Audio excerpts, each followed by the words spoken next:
Talia's heart pounded as she stepped onto the makeshift stage at her cousin's wedding reception in the sprawling backyard of a Connecticut estate, the microphone clutched in her trembling hand. The crowd of relatives and friends, all dressed in their finest, turned their eyes toward her, but not with the warmth she'd hoped for. Whispers rippled through the air like venomous snakes. "Listen to that voice," someone muttered just loud enough for her to hear. "Sounds like a dyke trying to sing karaoke," and laughter erupted from a cluster of uncles near the bar, their mockery slicing through her like a knife she couldn't dodge. She froze for a split second, the words echoing in her mind, dredging up years of suppressed pain. Why now? Why here at a celebration meant for love? But Talia swallowed hard, forcing her lips to part, and began to sing the ballad she'd prepared. A song about unspoken truths and hidden hearts. As the first notes left her throat, raw and unfiltered, she saw Giselle in the back row. Her blue eyes locked on Talia's, offering a silent anchor amid the storm. Giselle had warned her about this. "Your family isn't ready," she'd said the night before, her voice soft but firm as they lay in bed in their small New York apartment. "They still see you as the little girl who played dress-up, not the woman who loves another woman." Talia had brushed it off, insisting that performing at the wedding would be her way of coming out gently, through music that spoke for her. But now, with the jeers fresh in her ears, doubt clawed at her insides. Was this bravery or sheer stupidity?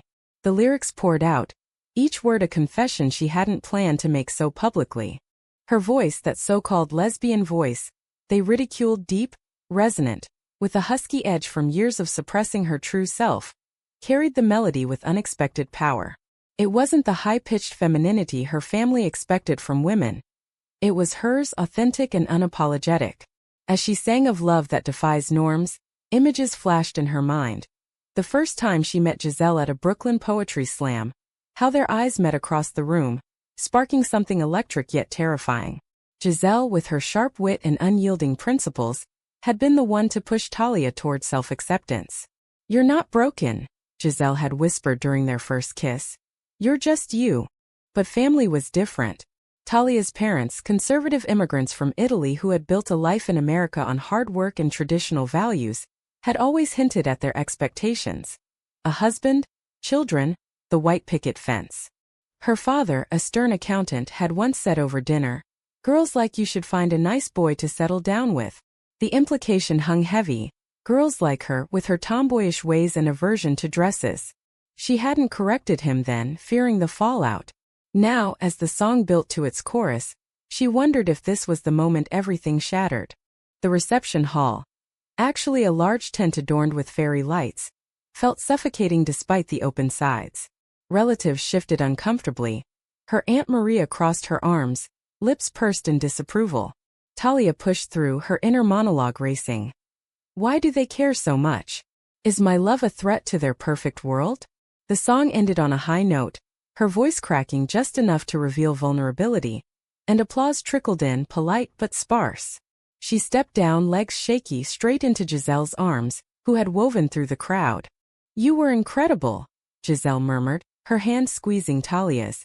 But before Talia could respond, her cousin bride, Emily, pulled her aside with a forced smile. "That was unique," Emily said, her tone laced with unease. "But maybe next time pick something less personal." Talia's stomach twisted. Personal. It was her truth. As the night wore on, the mockery didn't stop. Cousins snickered behind her back, and her brother Mark avoided her gaze entirely. Giselle, ever the protector, confronted one of the uncles later by the dessert table. "That wasn't funny," she said evenly, her blue eyes flashing. The uncle, tipsy on champagne, laughed it off. "Just joking, sweetheart. Lighten up." But Giselle didn't back down. Jokes like that hurt people. Talia watched from afar, admiration mixing with fear. Giselle's family had disowned her years ago when she came out. She knew the cost all too well. "I lost everything," Giselle had confided once, "but I gained myself." Talia envied that certainty.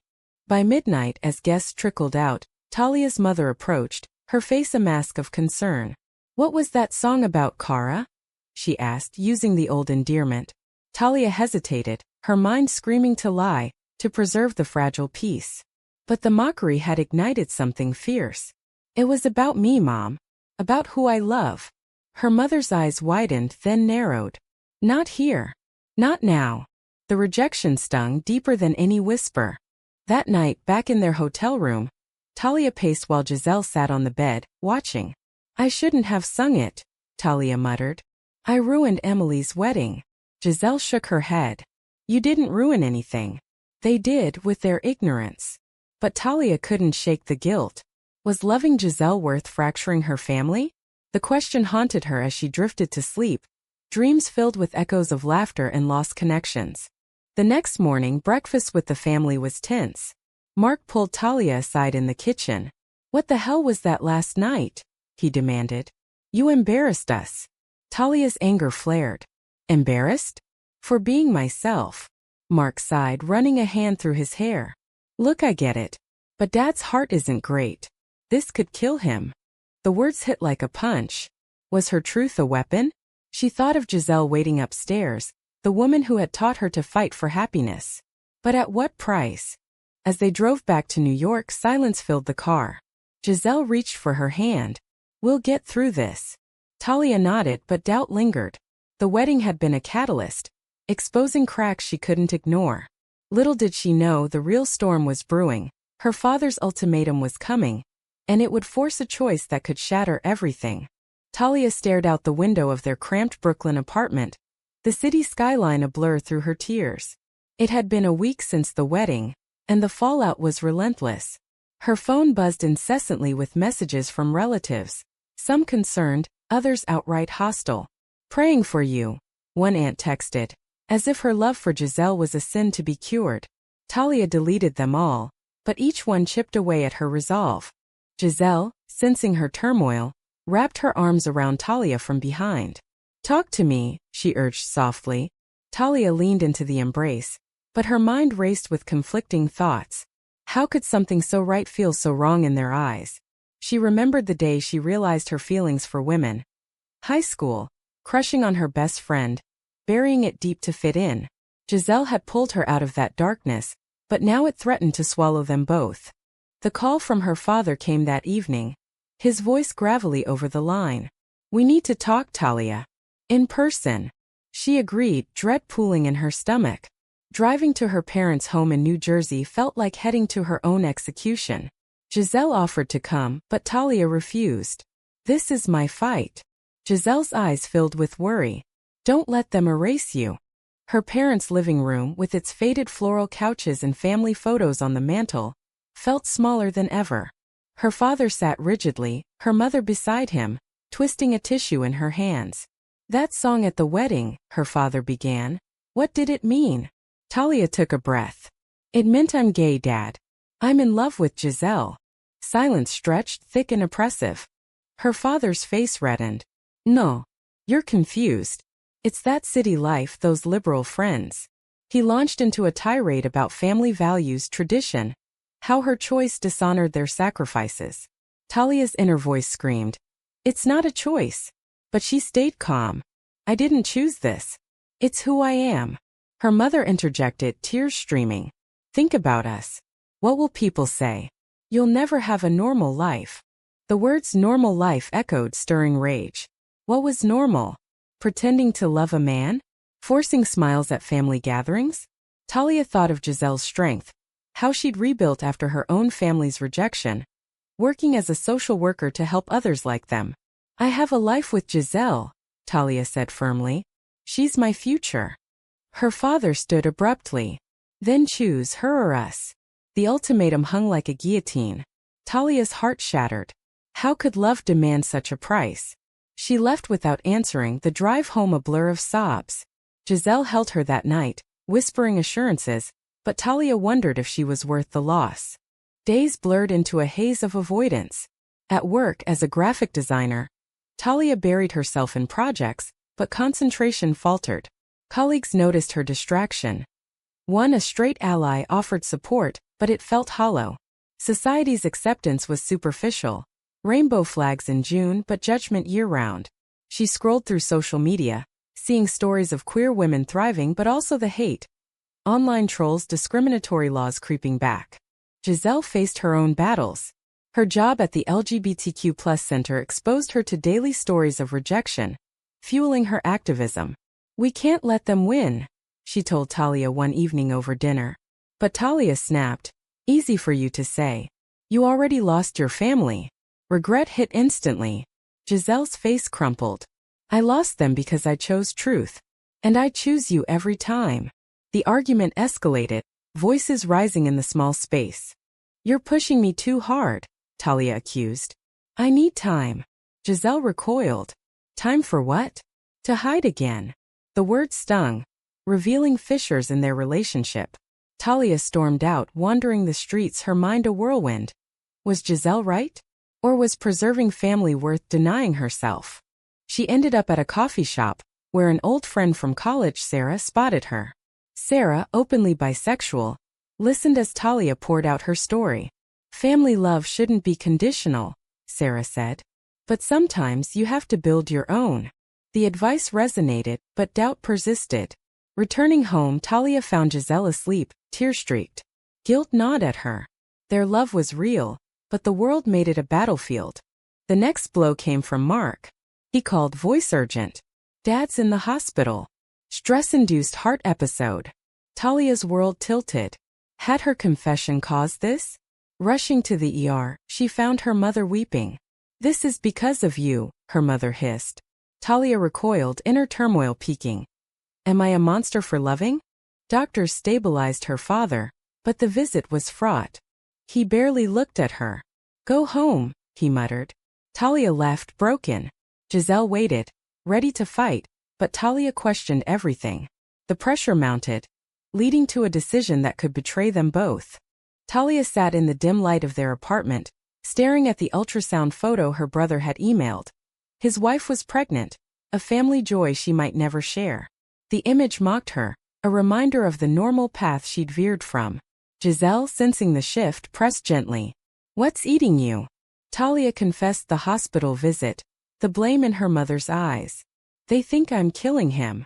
Giselle's response was fierce. "They're manipulating you. Love isn't toxic. Their bigotry is." But Talia wavered, her inner conflict raging. Loyalty to blood versus loyalty to self. She recalled childhood memories, her father teaching her to ride a bike, her mother's homemade pasta. Losing that felt like losing her foundation. Work provided no escape. A client meeting turned awkward when a coworker casually mentioned gay agendas in politics. Talia bit her tongue, but inside fury boiled. Why must she justify her existence? That night, she researched support groups, stumbling upon stories of reconciliation and estrangement. One woman's tale mirrored hers. Coming out, ultimatum, years of silence. "I regret nothing," the woman wrote. Talia envied that peace. Giselle, meanwhile, organized a protest against a new anti-LGBTQ+ bill in the state legislature. "Come with me," she urged. Talia hesitated. "What if my family sees?" Giselle's eyes hardened. "That's the point. Visibility matters." The argument reignited old tensions. "You're asking me to choose you over them," Talia said. Giselle shook her head. "I'm asking you to choose us." The protest was a turning point. Talia went, holding a sign that read, "Love is love." Chants filled the air, a sea of rainbows amidst counter-protesters' jeers. For the first time, Talia felt part of something bigger. But a familiar face in the crowd, her cousin Emily, spotted her, eyes widening before turning away. The betrayal stung. Emily, once close, now distant. Back home, a voicemail from her father awaited. "We miss you, but not like this." Conditional love, wrapped in nostalgia. Talia deleted it, but the seed of doubt grew. Giselle noticed. "You're pulling away." Talia denied it, but in her heart, she pondered a life without conflict, maybe ending things with Giselle to mend family ties. The idea horrified her, yet persisted. At a therapy session Giselle insisted on, the counselor probed. "What do you fear most?" Talia whispered. "Being alone." The session unearthed buried traumas, bullying in school for her boyish voice, suppressed attractions. "You've internalized their hate," the therapist said. Talia left enlightened, but the path forward blurred. Social pressures compounded. Friends from her straight circle invited her to a party, assuming she was single. Bring a date if it's a guy, one joked. Talia laughed it off, but it reinforced isolation. Giselle's world was affirming, queer friends, safe spaces, but Talia straddled both, torn. A confrontation with Mark escalated matters. He visited unannounced, pleading. Dad's worsening. He wants the family whole. Talia snapped. Whole means accepting me. Mark sighed. He can't. Tradition runs deep. The exchange left her reeling. Was change impossible? Giselle, overhearing, exploded. They're guilting you into the closet. The fight was brutal, words like daggers. Maybe I need space, Talia said, regretting it instantly. Giselle's face paled. Space? From us. She packed a bag, heading to a friend's. Call when you're ready to fight for this. Alone, Talia spiraled. Memories flooded. Their first date, laughing over coffee. Lazy Sundays in bed, dreaming of a future. Without Giselle, life felt empty. But family pulled equally strong. She called her mother, voice breaking. I miss you. Her mother softened. Come home. Alone. The temptation was real, a return to acceptance at the cost of her soul. Talia drove halfway to New Jersey before turning back, realization dawning. Betraying Giselle meant betraying herself. She texted Giselle. Come home. I choose us. Reunion was tearful, apologies flowing. I was scared, Talia admitted. Giselle nodded. We both are. But together. Their bond strengthened, but external threats loomed. Emily spread rumors, labeling Talia disruptive. Society's judgment amplified. Online harassment after a protest photo went viral. Talia's father called again, weaker. I saw the news. Is this who you are? Talia affirmed. Yes. Silence then. I need time. A crack in the armor? Hope flickered, but reality intruded. Giselle faced backlash at work. Funding cuts due to controversial activism. The couple navigated mending, but a secret from Giselle's past surfaced, threatening to unravel everything. Talia discovered the letter by accident, tucked in Giselle's drawer while searching for a charger. Yellowed paper dated 5 years ago. From Giselle's ex, a woman named Lena. I still love you, it read. Leaving was a mistake. Talia's heart plummeted. Was this why Giselle pushed so hard for commitment? Insecurity gnawed. Am I a rebound? Confrontation came that evening. Who's Lena? Talia asked, holding the letter. Giselle's face drained of color. Ancient history. But Talia pressed. You kept it. Why? Giselle sighed, sitting heavily. She was my first love. We ended badly. Her family forced her into a straight marriage. It broke me.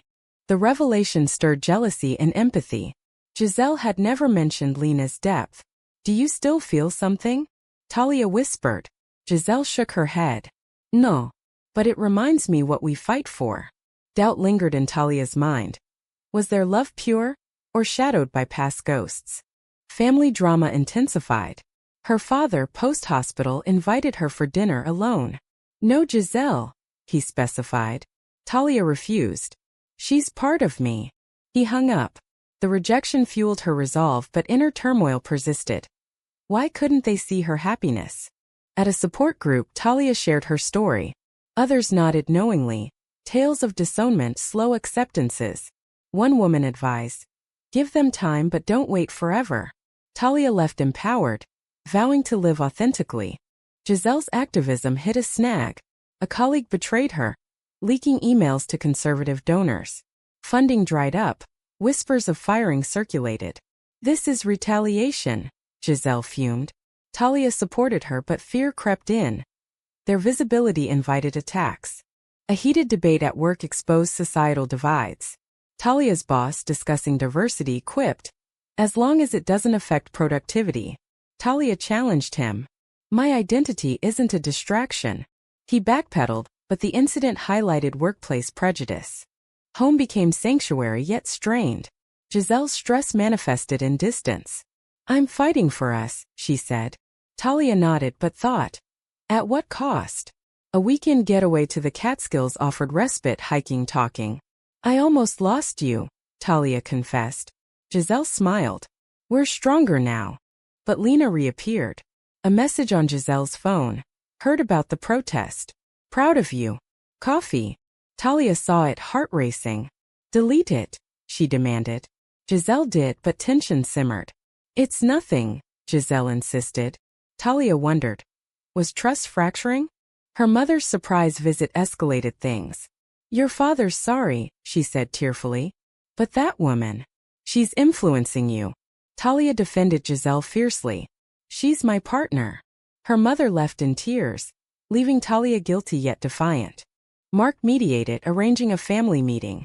At a neutral cafe, emotions ran high. Her father admitted fear. I don't understand.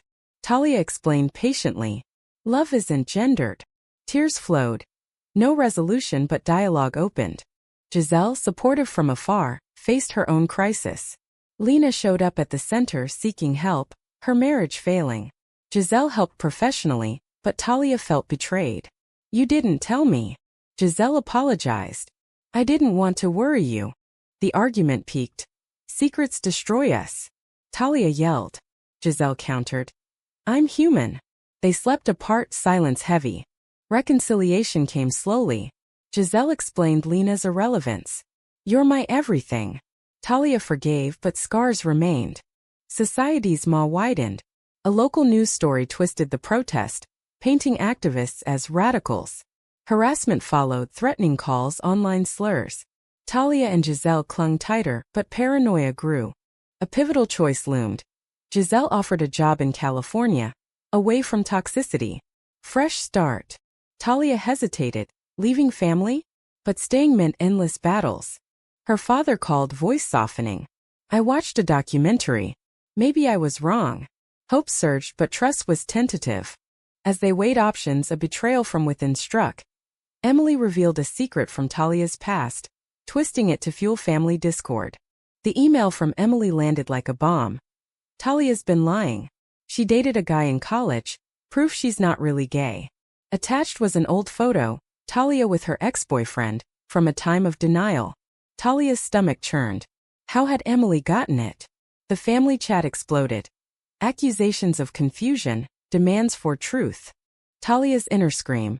It's bisexuality, not a phase. But explanations fell on deaf ears. Her father retracted his softening. See? It's a choice. Devastation hit. Progress erased. Giselle raged. This is sabotage. They traced it. Emily, jealous of Talia's attention at the wedding, had dug through old social media. Betrayal from kin cut deepest. Confronting Emily over the phone, Talia demanded, Why? Emily sneered. You ruined my day. Now everyone sees you're faking. The call ended in shouts, bonds severed. Giselle urged action. Go public. Own your story.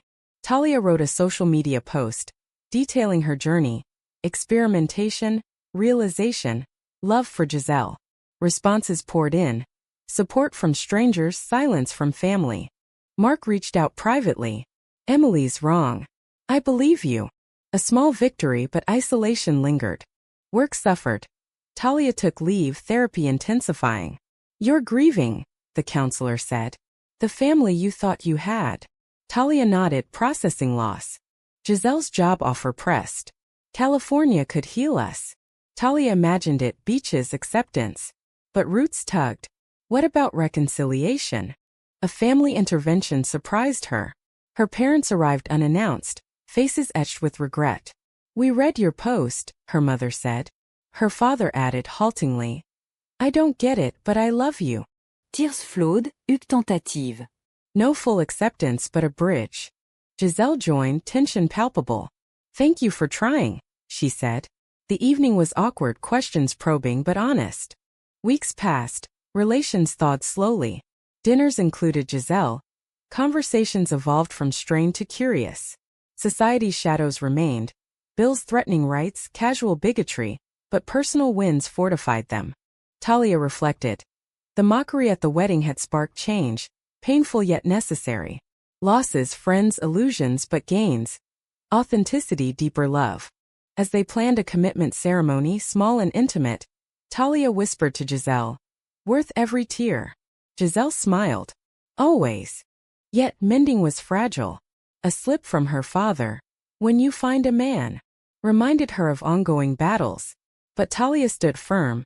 inner strength forged in fire. The story closed on a high note. At the ceremony, her parents attended, awkward but present. Vows exchanged, rings slipped on. A testament to resilience. In the end, was forcing family acceptance through persistence the right path, or should one cut ties to protect one's peace?